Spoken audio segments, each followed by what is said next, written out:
I see the countdown. So Man, you know the way this work, Clutch, man.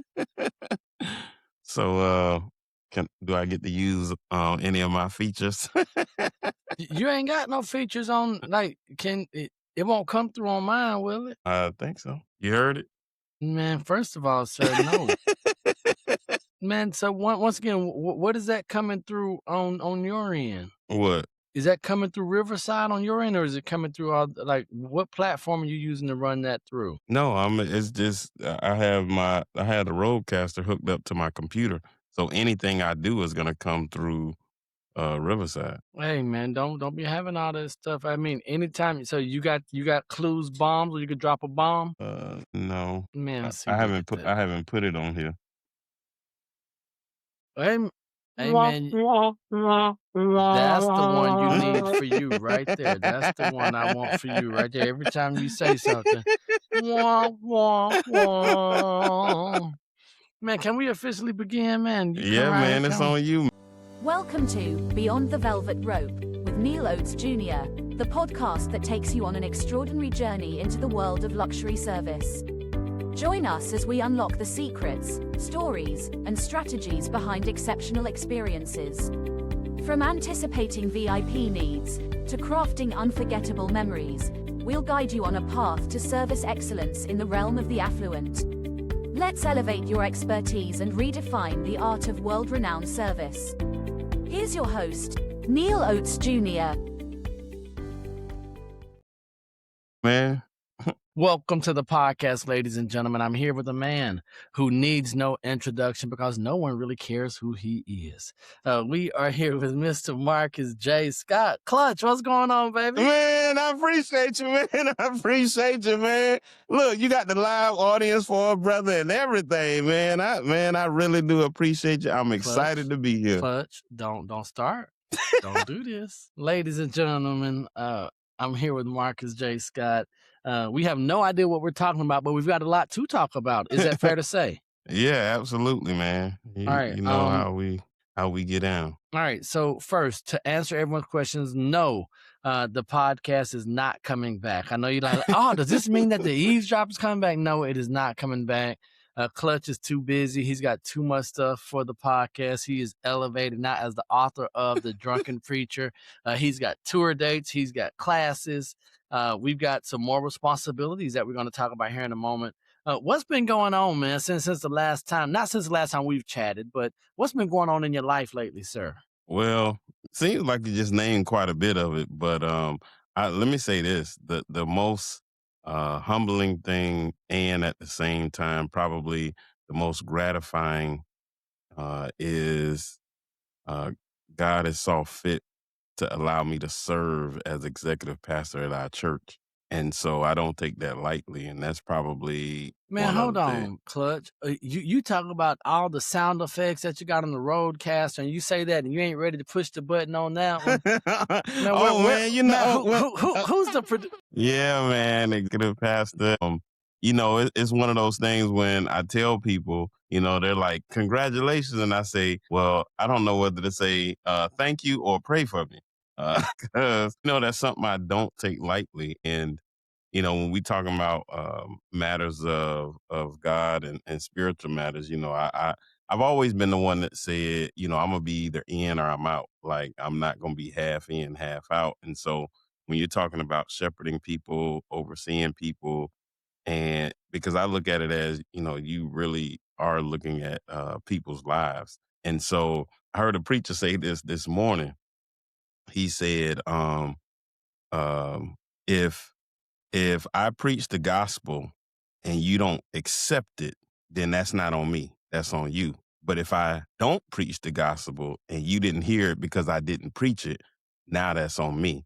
And I'll take it a step further. If I didn't preach it the way God wanted me to, if I didn't do it the way God wanted me to, if I didn't shepherd or move forward the way God, wanted me to, that's somebody that potentially may not make it because I didn't do what I was supposed to do. So Now, I want to hold make on, sure. Clutch. I want to, so Reverend Clutch, Executive Pastor Clutch, I just want to go on the record. Ladies and gentlemen, we are recording this on a Thursday, and you all heard Clutch say, he heard a preacher say that this morning, which means that he is not only getting the word on Sundays, not only on Wednesday nights, right? So this is going beyond the main church service, it's going beyond Bible study. He's at choir rehearsal. He at the building fund club. He's over the usher meeting, the deacon and the deaconess board.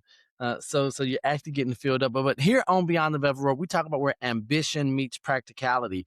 You talk about being executive pastor, right? And so we hear executive and we get excited, right? We're like, ooh, that means he's got a title. But I hear executive and I think responsibility. Talk to me about this responsibility that you've been preparing your whole life for, even though you didn't realize and recognize that the preparation wasn't all of the stuff. Absolutely. So, I'm often reminded of the story of Joseph, right? Man, stop. Uh, You ain't finna compare yourself to Joseph. Nah, hit that horn. okay, That, David. That's the one I want. Did you just put you and Joseph and then you and David in the same category, Clutch? Come on. All right. You've been reminded. So, ladies and gentlemen, the thoughts of Marcus J. Scott do not reflect the thoughts or the positioning of God himself of Marcus J. Scott. Come on, man. So, story of Joseph. Talk to me. So, oftentimes, we foresee ourselves, down the line what we're gonna do, but what we don't see is the preparation to get there. And Don't want that sometimes part. and sometimes the preparation to get there is not so pleasant. And so again, going back to the story of Joseph, before he got to what his dream looked like in the beginning, he had to go to the pit. He had to be put into slavery. He had to go to prison.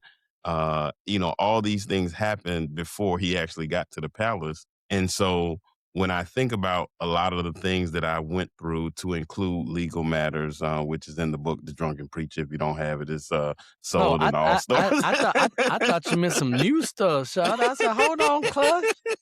We got new legal. We talking about old stuff. See, that's wait. Is this in the original version of The Drunken Preacher or 2.0? Because I know, it ain't no updated revision. No, this ain't no update. This ain't no update. No other legal matters. New legal matters. No new litigation has been brought forth against the executive pastor, Marcus J. Scott. We start talking about the church and, say separation of church and state, but then like, nah, man, the state coming after the church because Clutch up there acting up. We just got to make sure, man. Right. So, but going through those things, prepared me to include a lot of the stuff in my my professional life as it relates to business ownership, real estate, the things that I did with the cleaning service. And so I realized it all prepared me for such a time as this, to include, I find myself doing a lot of stuff, even in the video and videography world, because I was on television, some years back, which you always try to clown me about. Just learning a lot, going through all of those things has prepared me for such a time as this. And, you don't see those things when you're going through it, right? You're like, man, why did that fail? Why did it go that way? Before I was like, man, I was supposed to blow up in TV, or, I was supposed to go down this path, down here, and didn't quite work out that way. Yet I'm using a lot of the tools and things that I acquired doing that road trip, doing that preparation, as we would call it, to use in this season. All right. So I want to know, how do you get to the point where you fully accept and surrender? Because in The Drunken Preacher, you talk about not only where you like, nah, this ain't for me, but I am going to not say. So since we're talking about biblical characters, now Jonah comes to mind. You want to talk about Joseph? What about, so Marcus J might stand for Marcus Jonah Scott? He was like, Lord, I know which direction you're telling me to go, but I'm not going to Nineveh. I'm going the opposite direction.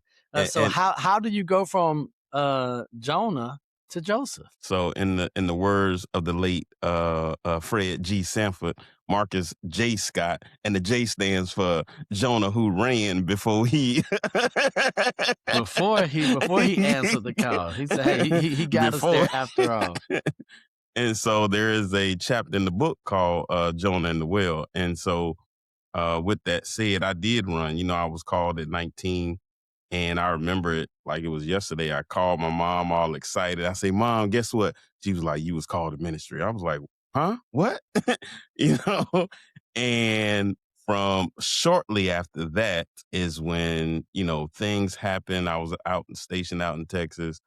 And shortly after that, I mean, that's when I started running. And it wasn't until a few years ago when God finally caught me as I related to Jonah and the whale in my legal issues where I was confined. Like I literally was confined. I couldn't move without permission. I couldn't go across state lines without permission. There's a lot of things that I couldn't do. Now, ladies and gentlemen, when he says confined, he is not talking about in a 6x9 or 5x8. Let's just be clear. You say confined, and so listen. I know our people. I know my audience, right? They're like, man, the drunken preacher, clutch, confined. Oh my gosh, man, where you did your time, man, Shawty? So when you say you served, you know, when I served in Texas, like, hold on, you served what? You served your time in Texas? I know how we think, because that's how I think. And I am my audience, Clutch. So, in fact, I did serve time. I did one full day in Polk County. Hey, so check this out, right? How crazy is it in life? You get to the point where you look back and the thing that used to have power to shame us and make us afraid, and now it's this thing like, man, we laugh at it because God knew. Right. And we laugh at it because without that, who knows what we don't do or what routes we continue to take. But because we've learned from an experience, we can now use that and leverage that in a positive way. Absolutely. And here it goes back to how we need to focus on what God would have us to do. And so God said, I needed to write the book. God said, I needed to share the story. Why? Because it would help somebody else. And so, you know, as well as I do, when we do things, we have this one particular thought in mind of who the story or who the testimony is going to touch. And then when it touches somebody outside of that realm, you know, it's like, whoa, okay, God, so I see what you did there. That it wasn't what I thought, it was what you had, right? Which is much larger than what we think. And so that's why he says his ways are not our ways. And then I believe that's sometimes why the obedience is important, because we have this focus of this is how it ought to be, but God is looking at a much bigger picture. And so, you know, there have been people who have been touched or for lack of a better term, have shifted or changed their thought process based on me sharing my story. And Ladies so, and gentlemen, I do want to say here that even though he is an executive pastor, when he says that people have been touched by him, it does not mean that they have been physically touched by him. These are not the thoughts or the views. All right, so ladies and gentlemen, first of all, I'm just playing. I'm just playing. Y'all don't take me seriously. Y'all have to know me and Clutch's relationship. Don't y'all? Now, I do want to say, Clutch, would you please give them your email address, phone number, text message so that they can file all complaints to Marcus J. Scott, because I'm not going to hear them, even though this is my podcast. Okay, so Clutch, you mentioned that you served. Go ahead and station. Tell us where you served, sir. So I was in San Antonio, Texas for some years, originally at Kelly Air Force Base, then moved to Lackland Air Force Base. Did a big component at the Air Intelligence Agency there. Okay, And hold so- on. And ladies and gentlemen, he was in the Air Force, and I don't want that to be Yes. taken, you know, just people to assume. But and when he said he had a big part, you all know how the U.S. Postal Service has airmail. This is what clutches. So a part of the Air Force, his responsibility was making sure that you had on-time deliveries, man. Clutch, what role? So one, are you able to tell us what you did or not? Yeah. So my primary duty was security forces, which if we were on base that consisted of law enforcement duties and also security for whatever the asset was. I'll say it like that because the asset could have been a plane, and when I say the Air Intelligence Agency, so that particular location was some of where they did the logistics for certain things. And when I Oh, say so certain so so you things, say certain things, that mean that you can't tell us what those certain things are. yeah, and so we provided for security for that, and so that would be considered a priority two. And just to kind of let your people know what that means, a priority Hey, one. no, let me know. Forget them. I'm over here. I'm your homeboy. I'm like, bro, you talking all this code. I need to know. Somebody say priority two. Yeah, priority two is pretty high. The next level up, which is a priority one, is nukes and stuff like president. So, Hold on. um, Wait. So you were like Day, like of the world, like top flight of the world, Craig. Like your stuff was shaking around you. yeah, yeah. So, and so you had to have a top secret clearance to be in those areas and around those areas. So, Are you telling me you were G14, G19 classified clutch? yes, sir. Oh, come Absolutely. on, man. Hey, man, I tell people I know a guy. Now, I do have a question. Uh-huh. So one of my friends, he was talking, well, one of my wife's friends. I'm just friends by association. Mhm. Uh, he was talking about some government clearance that he had up to about 5 years ago.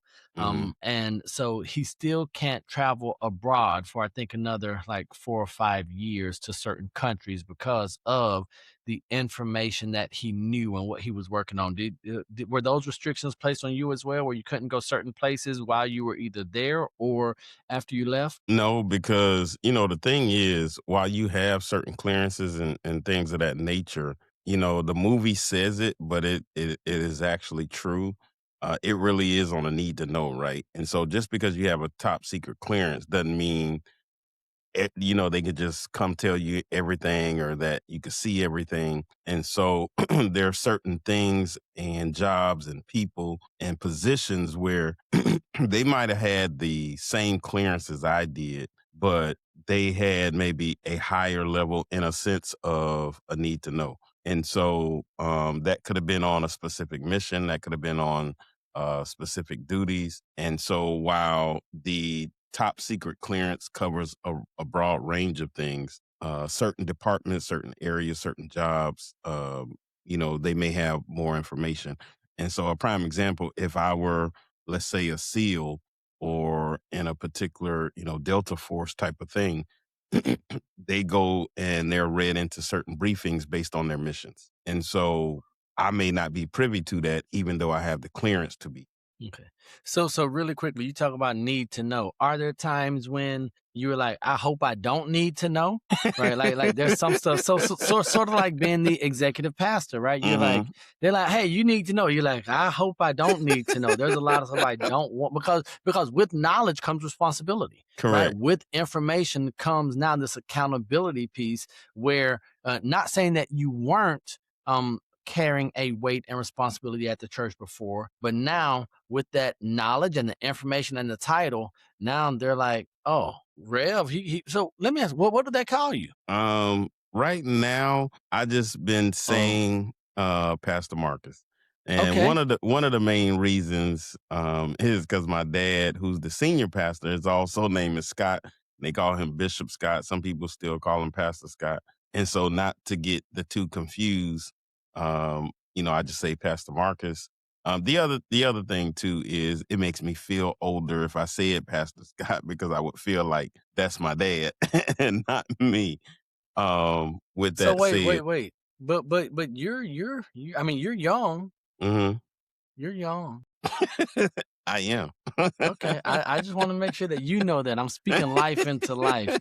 That all right. So what is it like, right? So how long have you been at the church? Well, let me go back to your last question that you were talking Okay. about, as far as have I ever not wanted to know? In the military, it really didn't matter. From the church's perspective, sometimes I do feel like that in the executive pastor role. But to your point on the need to know, things do change with the position. So it's similar, right? Where somebody may not confide in me as a layperson or the preacher's son, or I was in the media department where I still am, but in the media department as opposed to being the executive pastor. And so I've had, my first one or two sessions where someone was like, "Hey, Pastor, can I talk to you?"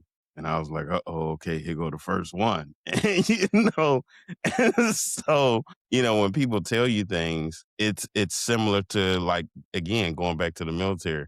There's a certain level of responsibility that not only from that person, but ultimately God, that person has confided in me to not share the information, to not, tell individuals so that people can be comfortable in coming to me with their feelings, their thoughts, those sort of things. And that can be a weight, but at the same time, that's why us as pastors and leaders have to lean on God, because there's another level of accountability with the information that could be provided to you. Yeah. Okay, so now that's where I want to go into. So how many years have you been at the church? Total. Mm-hmm.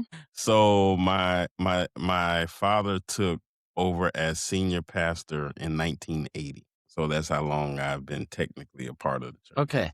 So how is it now being the executive pastor? Because we've had members there for the entire time that you've been there. They've seen, what did they call you? Little Marcus, baby, sweetie, right? So yeah, so it's crazy because all the older members who have seen me and watched me grow up actually are the first people to call me pastor.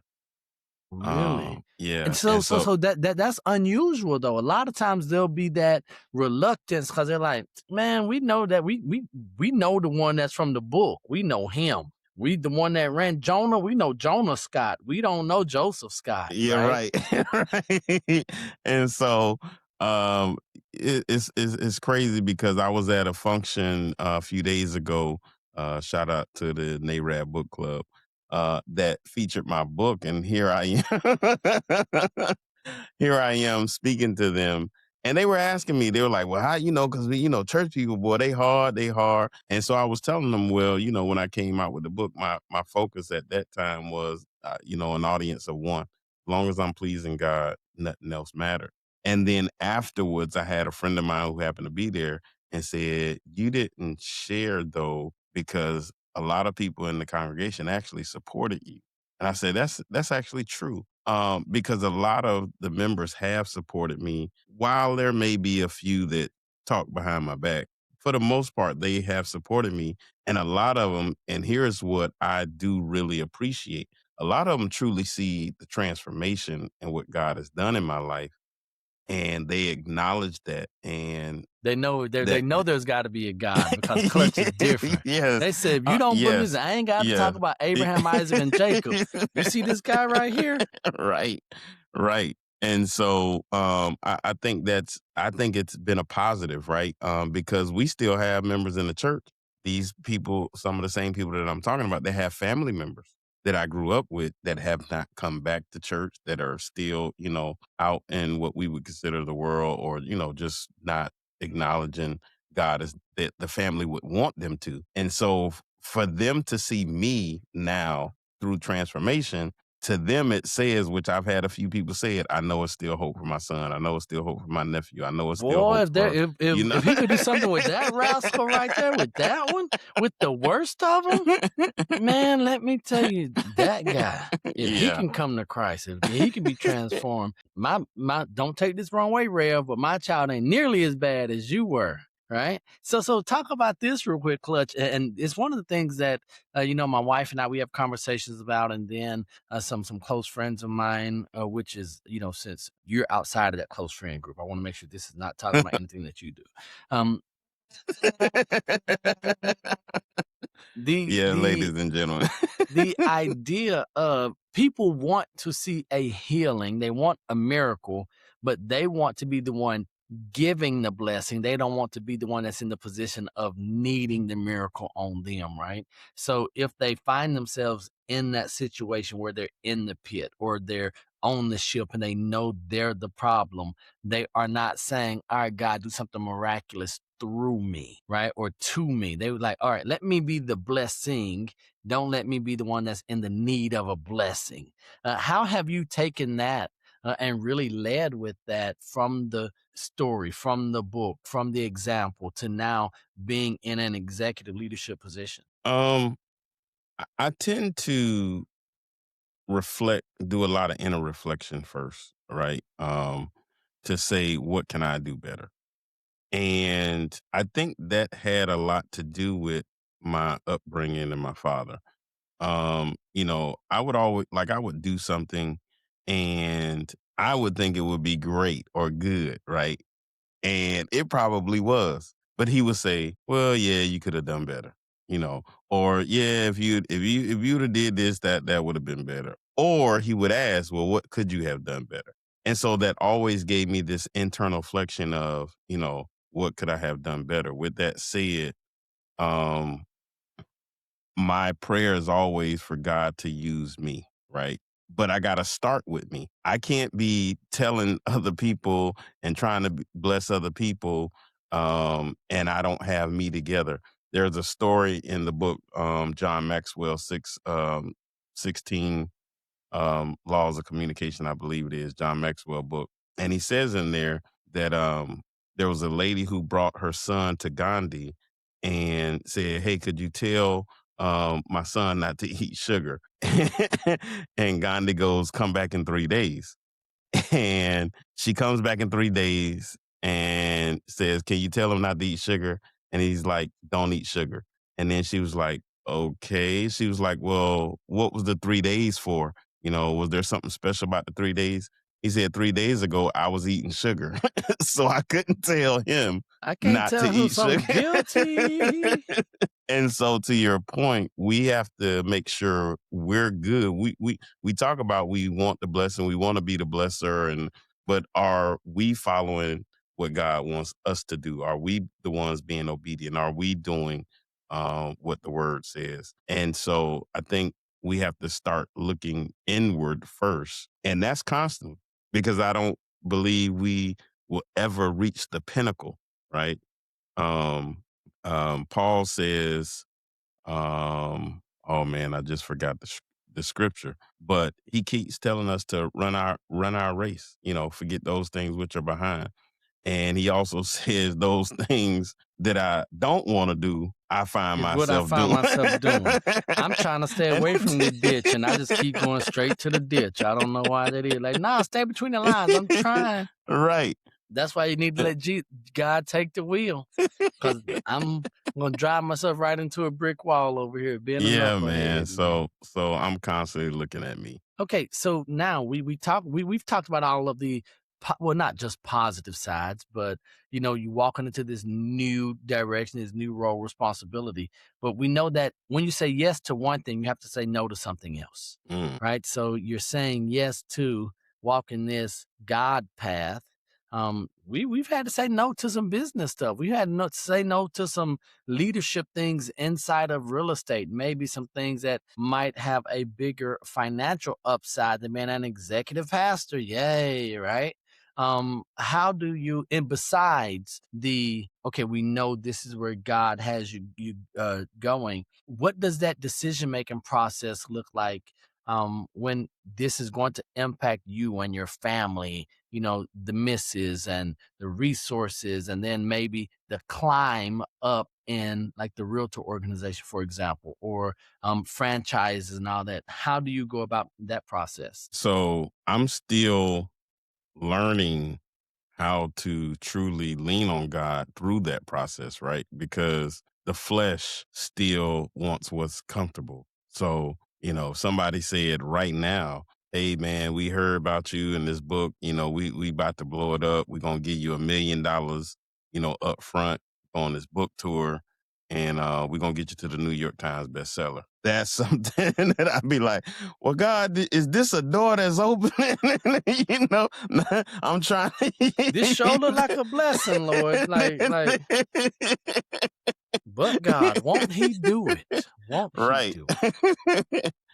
And so when I say I'm still working, because I've asked myself, hey, what if something happens that's that open, and it truly will like completely change things, right?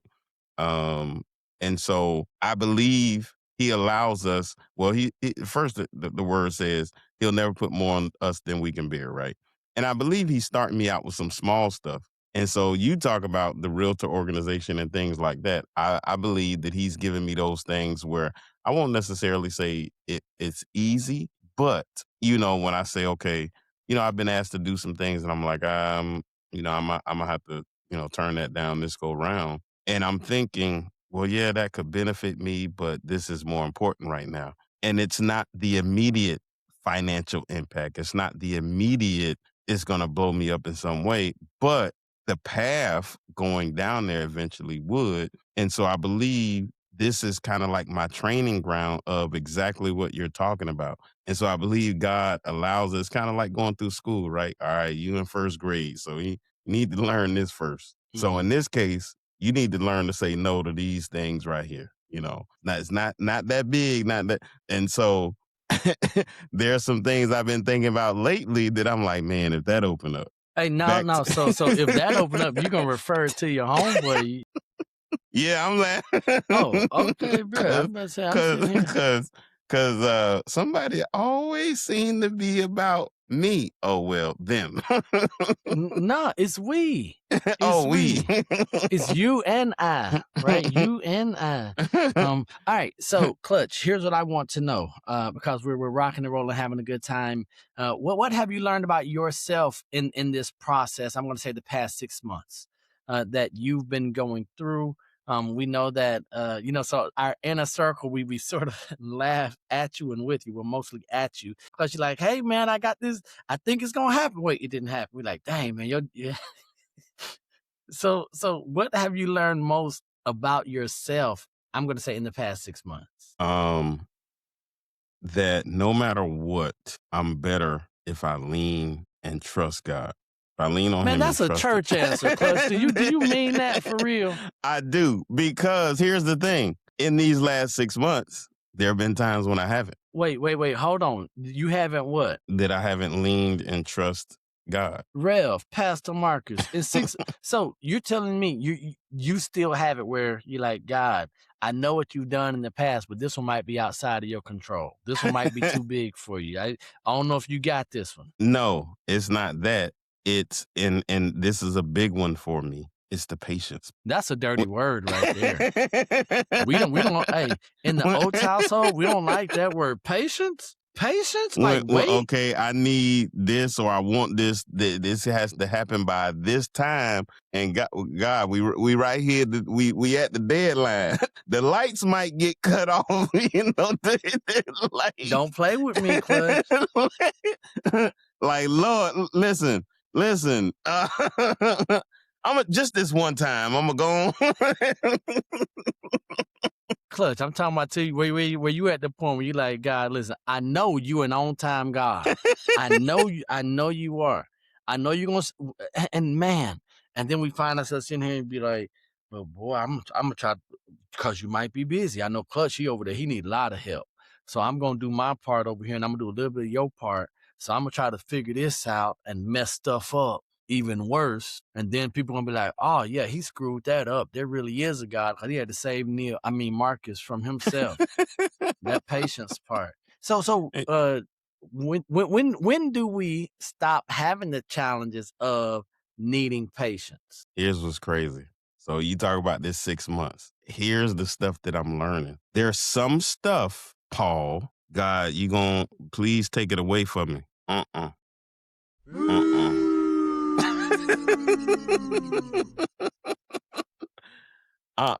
Not gonna do it. Because my grace is sufficient. So your impatient, this thing that you want me to, probably not gonna take away. So you're just gonna have to learn how to operate with your flesh wanting to be impatient and still be patient.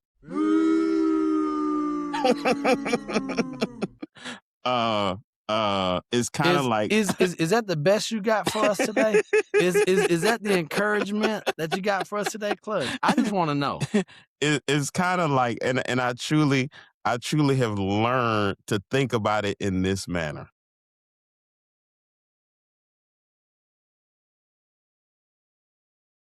This is just the first one that comes to mind.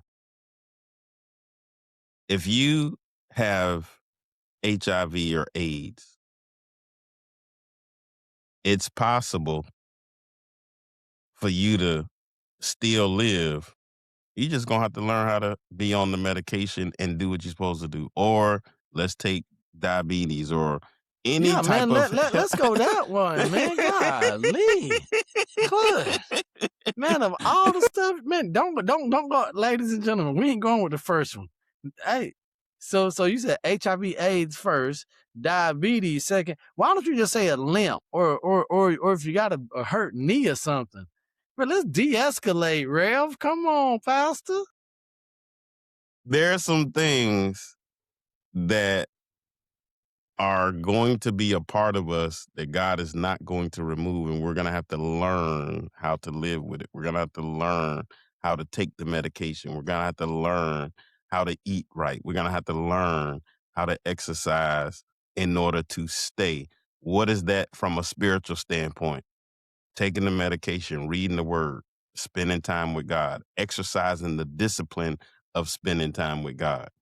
You know, if we relate it to our actual bodies, you're going to have to do those things to not have the high blood pressure, or because your family history says you're more prone to have it, you got to do certain things for it not to escalate or to spike or to, you know, impact you. Well, same with being patient, or with us, impatient, wanting it in our timing. Same thing with a lot of things as relates to our flesh. And so that's one of the things that I've learned in this last 6 months, that God said, yep, I just need you to be more disciplined. I just need you to focus on me more. I just need you to be more patient. All I right, just now, need you to let me take care of the hold stuff. on. So the next time we have this conversation, it'd probably be 6 months from now, because we are not going to speak that frequently, ladies and gentlemen. Hopefully you won't be saying the same thing in 6 months that you're saying today. About what? That you still need like patience, that you're still learning that you need to be patient. So I've always had an issue with wanting things now. I've gotten better even recently about how to handle my flesh wants it now, but is now the right time. Now, do you also think that? So I know it sounds like impatience is a bad thing, but do you also think that's a part of that entrepreneurial spirit, that ambition that you have, that thing that God put in you to want more, to want bigger, better, further, faster? Yeah, I mean, I think that is part of the ambition. And so I don't want to necessarily use the word balance as much as I do, in control, or God is in control. And so, I was thinking about this the other day, and I'm actually, this is the thing I Hold on, really don't wait, want to wait, say. wait, wait, wait, stop. Now hold on. If don't give me your first thought, dude, like the HIV, AIDS, and diabetes. Hey, man, we can remove, we can pause, we can edit. If you need to get to your third or 13th thought, Clutch, bruh, you scared us, man. So no, what I was gonna say was I have a thought that, because I want to come out with a theme next year, because God gave this to me in a week I was fasting and doing some stuff, and I it, like the it, way it you be dropping these spiritual hints. Like God spoke to me while I was fasting. And like, bruh, come on, you be doing all this stuff to sound all spiritual. I'd be like, man, we were just together. What week were you fasting? Because we were just together and you were not fasting when we were together. see you man looks at the outward. Ooh, God look at it. looks at God look at the heart. Like, the man looks at the outside. God look at the heart. Now, you do know people gonna say, man, I do not know how these two are God-fearing men. I don't know how that is God's favorite and Clutch on the same podcast. Be like, hey, and so remember, I go back to, and I'm going to let you finish like Kanye. But I go back to how Steve Harvey, in his thing at Woman Thou Art Loose or Manpower, I don't know which comedy thing he was doing. He's like, I might act like I don't know God, and then he goes like this. He got all that gold jewelry on. He said, but it sure looked like God know me. And I said, ooh. I said, man, we might act like we don't know God, but you look at how he blessing us. Be like, oh, God know those two knuckleheads. Don't forget, I'm just saying, God ran with Peter. Right, he had Peter rolling with him. Yes, sir. Yes, sir. All right, so go ahead, Clutch. So you talked about God spoken to you while you were fasting, not the time that we were together, though. Yeah, and so he dropped in my spirit the real estate. I'm gonna let that sink in for a minute. The real estate. And so the real being what's actually factual, and a state someone who has ownership of. And so the real estate is God owns everything. We are just stewards of it. And so he's teaching me that no matter what it is, no matter what it is, to include my life and my time. I have to be a good steward of the time that he gives me. He owns the time that I live on earth. He owns all the stuff, the money, the house, the time, the resources, everything. It's up to us to be a good steward of that. And so with that said, if I focus on this is all God's, come on, Joseph, and he owns it all. He just got me here to be the steward and manage his stuff. Hold on, so Clutch, right now on the other side of that, because I do want to get your opinion on this pastor, Reverend Deacon Doctor Bishop Jr., Lil Bishop. I'm calling you Lil Bishop. And ladies and gentlemen, I am not trying to be disrespectful of the titles. I'm being disrespectful to Clutch. Okay, so it's totally different. So my question to you is, if you say God owns it all, are you looking for a button to push? Don't be pushing no buttons. Okay. No. I didn't want to cough all loud in the mic, so I just muted for a second. So when you say God is all God's, does that also mean that the pain, the frustration, the doubt, the fear, every negative side, the worries, like you're saying that we're supposed to be good stewards over the good stuff and everything that God has. What are we supposed to do with all this hurt and the anger? Like, is that God's as well that we have to be good stewards over? Yes and no. So like God doesn't necessarily own like our emotions, right? And so we're allowed to have emotions. And I suspect God understands and knows that, because there's a couple times in the Bible where both God and Jesus got angry. That's an emotion. So,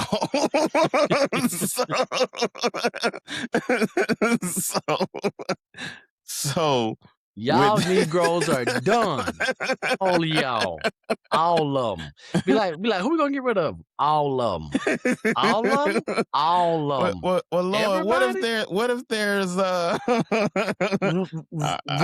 what if I could find 1,530?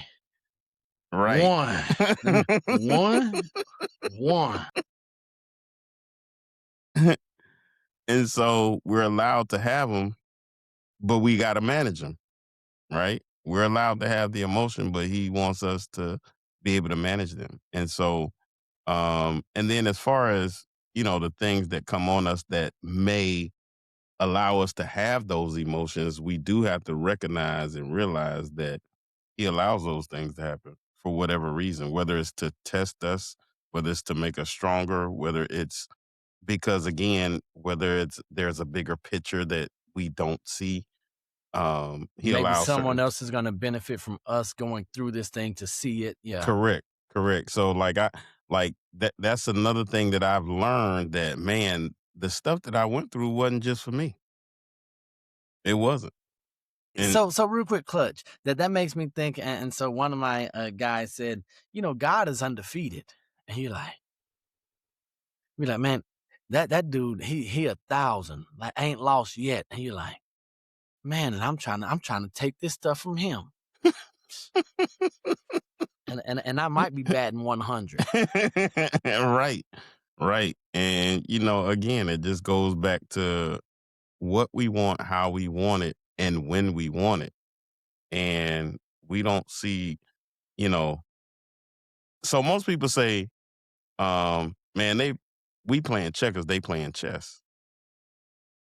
I would argue God is playing a game that we don't even know about yet that's much further than chess. He's playing Chessereckers. So first of all, don't laugh at him. All right, Clutch, man. So first, ladies and gentlemen, we are way too long into this conversation. We're not going to call it an interview because it's just two guys chatting. But I do have one more question that I want to ask of you, Marcus J. Scott, Mr. Clutch, Mr. Marcus J., Reverend Bishop, Little Bishop, Deacon, Doctor, Pastor, all this stuff. But before we go there, give the people, how can they follow what you're doing? Where can we go? Where can we see if we want more of you? So you can follow me on all the social media platforms, Marcus J. Scott. My website is marcusjscott.com. My YouTube channel is Marcus J. Scott 4040.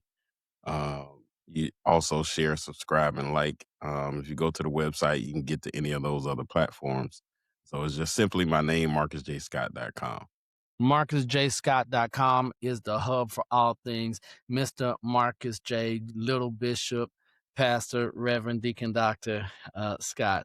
All right, so we've had some conversation. What I want to ask you is, what's next? Hey, hey, bro, why you breathing so heavy into your mic, man? He like, man, Charlotte, I'm trying to get through the day with the help of the Lord Jesus Christ. You talking about what's next? So one of the first things we talked about when we first started talking was how God uses the things that we go through and that we learn and all those things. For now, there's two major things that I believe that God is getting ready to open up a door to.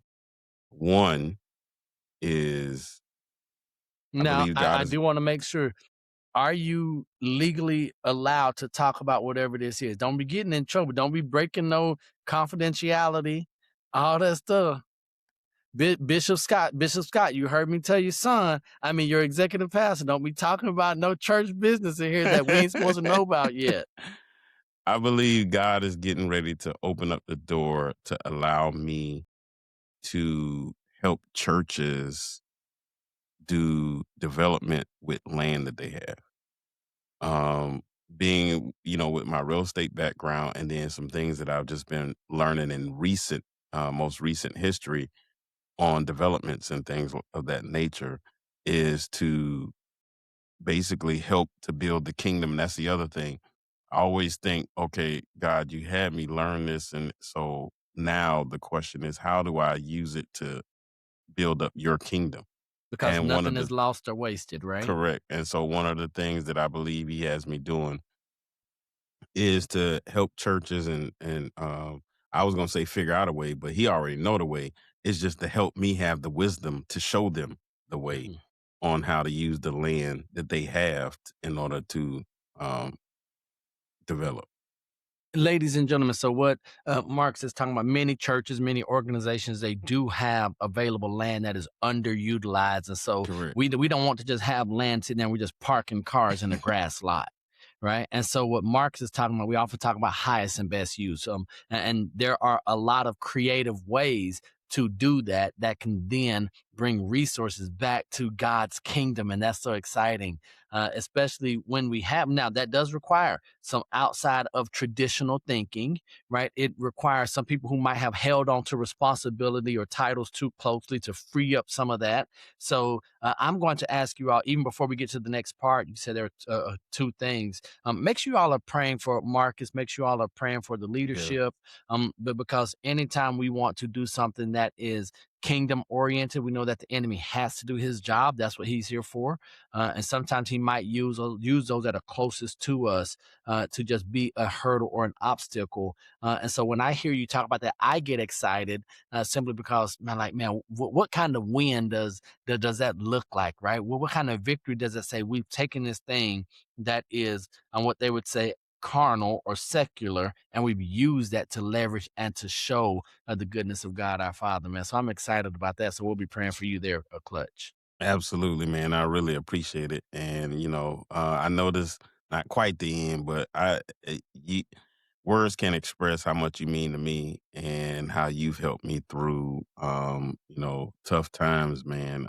Both with tough love and true friendship and laughter. So, Man, um, first of all, I man, don't no, love you. First of all, I don't love you.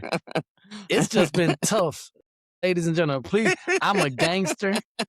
I'm a thug. You can see, I don't even smile. You know what I'm saying? I don't play the radio. So good stuff there. All right. So one, development. God is going to use you to help churches develop, help them in the process, bring resources, utilize some land that they have. Other thing, what's next? Both speaking and writing. And so one who hated school, I find myself. God is real, ladies and gentlemen. You know the little illiterate boy that had chicken scratch. He writing and speaking now. He used to stutter. Yeah, just to be able to speak and write, in the process now of working with TBN, the Christian Network, to republish the Drunken Preacher, and at the same time, finishing up a second book called From Setbacks to Success, more so focused on the reality of, how to, when you start a business or you're talking about entrepreneurship or you focus on one thing and then it completely fails and bombs, um, how do you come back from that and start over and keep moving, and move forward and become successful? And so, just those two things, I believe God is getting ready to open up a door. I just signed a contract where. Whoa! Hold on now. Has the ink dried before you Y- say anything? Has the yes, ink dried? yes. And did you put me in as a benefactor, beneficiary? No. Speaking of which, I'll be in Miami in a couple weeks. So I signed a contract where I'm gonna be speaking at DJJ schools around the state of Florida, and so we'll be in Jacksonville next Monday, I believe. And so God has just been opening up doors, and it's just been a blessing. I sometimes it's just when I do think about 2 years ago, 3 years ago, 4 years ago. I remember calling you one day like, man, I don't know if I could do this. And I was talking about real estate and everything else, like, man, I just, and I'm glad you said that, boy. Clutch, like, hey, bro, I'm done. What did you just finish? Marcus, what did you? Nah, Negro, I'm done. Well, done, man, I'm done. And I'm like, wait, hold on. All right, big fella, let's talk this through now. Why? Because I don't feel like doing. Because you don't feel like it. Oh, I thought we had real problems. Man, Clutch, guess what? Don't nobody care about your feelings. Don't nobody care about my feelings. There are things that we have to do. Freemo always talks about some people's lives are meant to be great. Some people's lives are meant to be easy. Great people's lives aren't easy. Easy people's lives aren't great, right? And so yeah, that's that's when. good. Well, I mean, Freemo said it, but he ain't here. Freemo ain't necessarily here right I now. don't have So a money you book all, next to me, but boy, no, it's okay. I'll make sure I send it to you. So good stuff there, Clutch. And so as you do these undertakings, how are you feeling about what you're seeing and what you're doing to get there? So I'm gonna be honest. I'm nervous. Here's why I'm nervous. I'm nervous because it seems both in the Bible and in everyday life, God is ready to use you. What happened? There's a hurt. There's something around the corner to try to stop you. We gonna see if you really want this thing. I didn't ask for this, sir. He told me. So check this out. Hold on. Marcus Job Scott is just in here minding his own business. God and Satan having a conversation. Marcus Job Scott minding his own business. I'm over here just doing well. I'm being obedient. Man, God, I'm doing what I'm supposed to. Man, you know what? Man, I want to, man, I can make anybody fail. Well, who's minding their own business? Marcus Job Scott. Have you considered him?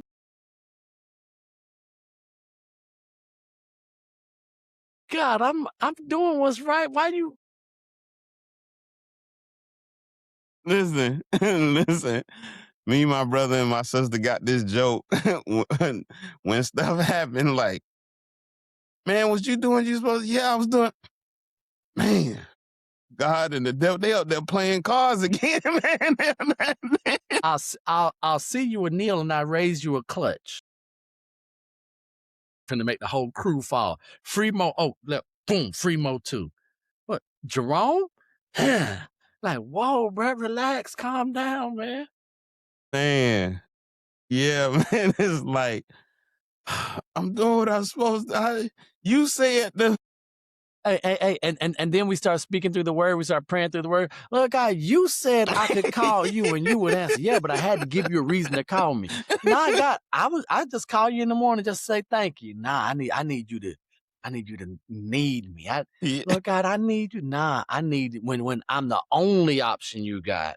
Like when that own understanding, when you have that own understanding ain't enough. Yes, man, sir. Come on, man. Listen, see, ladies and gentlemen, this is why I said we don't know what we're going to talk about, but we got a lot to talk about. We're almost an hour into this thing, so we're going to leave because I know otherwise Clutch and I would sit here and have these conversations, and he probably has some executive pastor duties that he needs to handle today.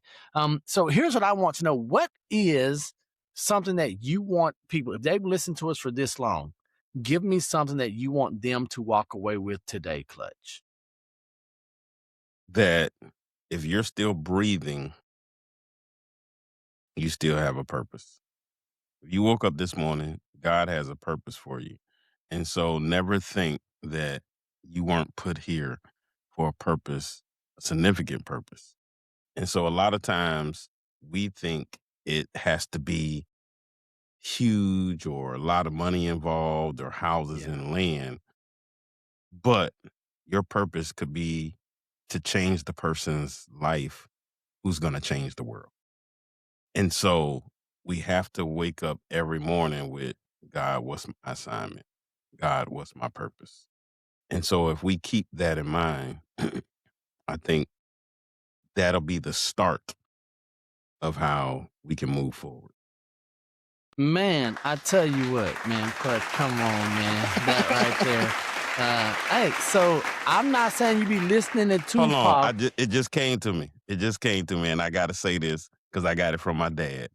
He says it this way: if you still have a pulse, you still have a purpose. Boy, listen, you know what, man, we don't. Man, give it up for Bishop Scott, man, and I'm glad you gave accreditation to the right one. So, ladies and gentlemen, Marcus J. Scott, thank you, man, for hanging out with us. And so this happened as a result of us just having a conversation on the phone, but we ain't real friends like that. We don't talk like that. People, I'd be having to get on his calendar now, and I've got to go through. Man, his phone number ain't his phone number no more. It's the phone number for his assistant now. And I said, I'm like, yo, Clutch. I said, excuse me, this is Pastor Marcus's office. I said, You ever call somebody and then you had to look at the phone and be like, it's the same. I got one number. Yeah, I was trying to reach Clutch. Yes, Pastor Marcus is. I said, oh, my bad. I'll just try his other cell. She said, you'll get me here too. I said, ooh. I said, man, my dog he got gatekeepers now. I had to send his assistant a little box of Ferrero Rochers, and now little did I know that she was diabetic, and now I done had her. Nah, man, these are all jokes. These are jokes. Clutch, man, I want to tell you I appreciate you. I love you, man. This has been a heck of a time here. So, ladies and gentlemen, make sure you go to marcusjscott.com, tap in, lock in with everything that Marcus has going on. I'll continue to pray for him. Continue to pray for. Give us the name of the church so we can pray for the church. 34th Street Church of God. 34th Street Church of God. Now, hey, so we throw them 3 foes up. Y'all know what it is. Fold, baby. Hey, whoa. See, listen, man, he ain't that far. Remember, he is a drunken preacher now. But now, oh, Jesus, Shamana. Okay, never mind. Ladies and gentlemen, thank you for hanging out here with us on Beyond the Velvet Rope. Thank you, Marcus J. Scott. Go to marcusjscott.com. Check out everything he's doing. We're going to leave you like we always do. Is that we love you. God love you. There's nothing you can do about it. And until the next time we see you or you see us, don't be average. Be world renowned. Peace.